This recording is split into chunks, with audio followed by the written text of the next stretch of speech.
Hey, what's happening YouTube? How is it going, everybody? Thanks again for tuning in to another episode of Aquarium with me, Steve. Bringing you a quick tank update.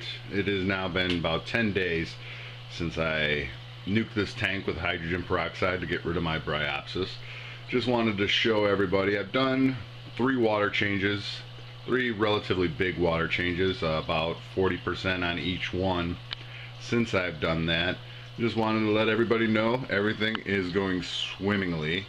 Absolutely no sign of the bryopsis, and it is clearing out of the tank. As you can see, my rock is back to, well, the original, back to the beginning. The mini cycle is relatively short. I did have ammonia in this tank, but it was only lasted a day. I locked it up with some Amquel and then did another big water change, but I haven't reported any ammonia in the system since that one time. And another thing about the bryopsis, now that it's completely removed, I'm actually getting readable phosphate levels and readable nitrate levels. I use the Red Sea test kit for the nitrates and phosphates, and the phosphates are just above 0.02. They're somewhere between 0.02 and 0.04, which is livable right now, and the GFO will help take care of more of that. And then my nitrates are between 1 ppm and 2 ppm, also relatively low. But when I had the bryopsis in here, it was consuming it so quickly I was getting readings of 0 every time I would take one of those tests. So there was a legitimate concern out there that said, aren't I worried about the phosphates that may be locked up in the rock releasing, and having this whole thing happen again. Well, that's an absolute legitimate concern, and a concern I do have, but I hope to stay ahead of it.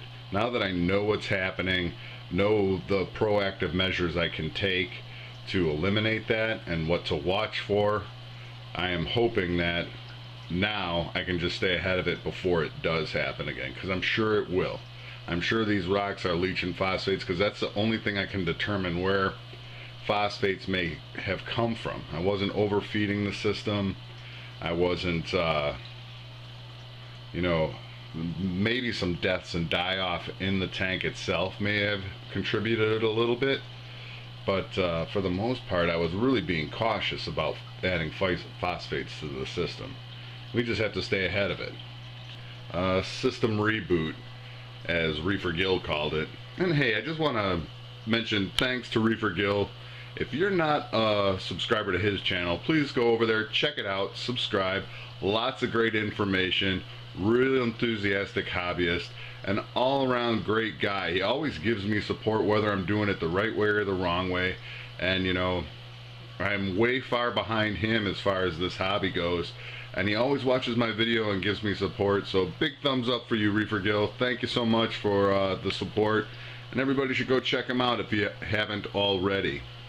So 10 days since I nuked this tank, and we're looking good up here.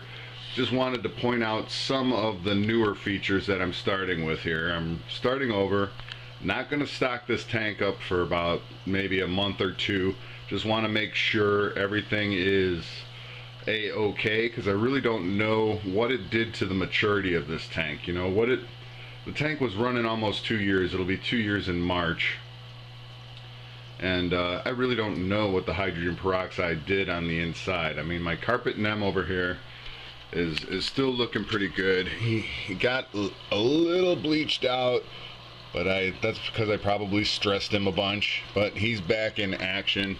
And then my fish are okay. The only thing that it negatively impacted were my inverts. I still have a lot of snails, but both my shrimp died. I had a pistol shrimp and cleaner shrimp, if you didn't know. So just taking it easy. I'm going to put the brakes on a little bit, make sure I'm doing this the right way. So one new addition that I got, and I picked it up for a song from a really good bud of mine that I never met. It's like an internet thing. But I got one of these here. He sold me his old Vortec MP10 ES. I love it. It's right there right now in the tank. I'm actually looking for another one. I've got my Jabo W25 over here.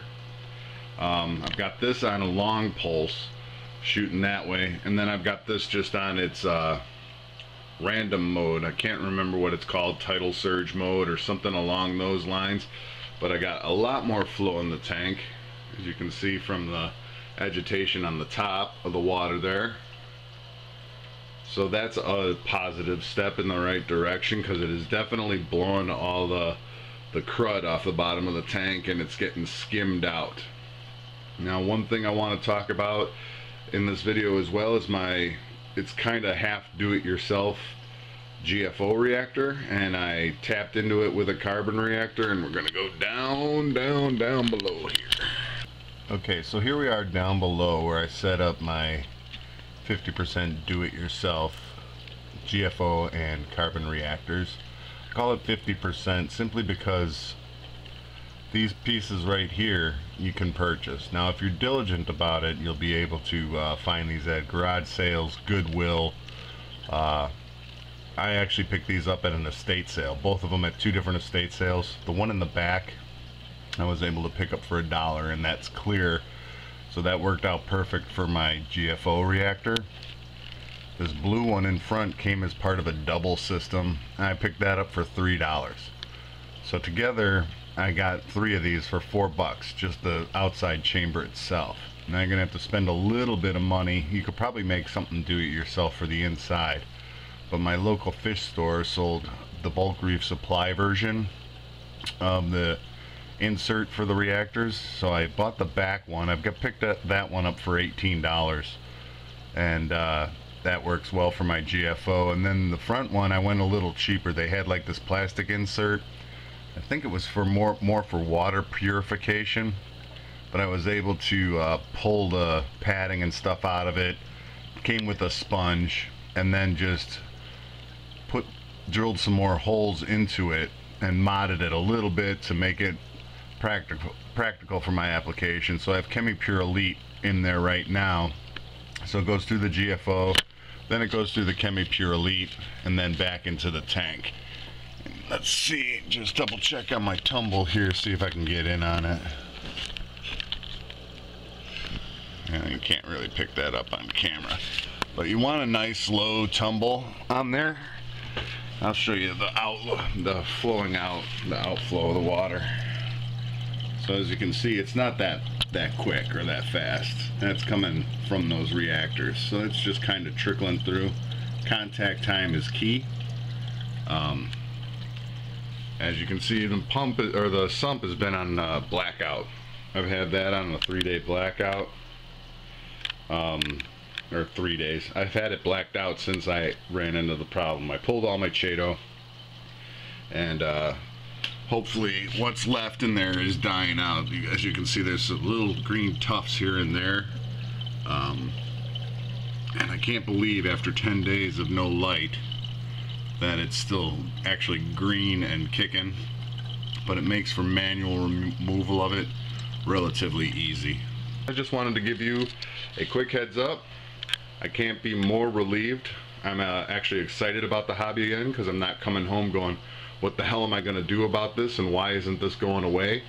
So it's kind of like I'm starting all over, and I'm regained my excitement and enthusiasm. So I'm loving it, loving life. Comment, rate, subscribe. We'll catch you next time. Thanks for watching. I'm about 4 subscribers away from 1,000, which blows me away. So thanks for watching, y'all. If you want any certain videos on anything on this system, let me know. I'll be glad to make it for you. Comment, rate, subscribe. Catch you next time.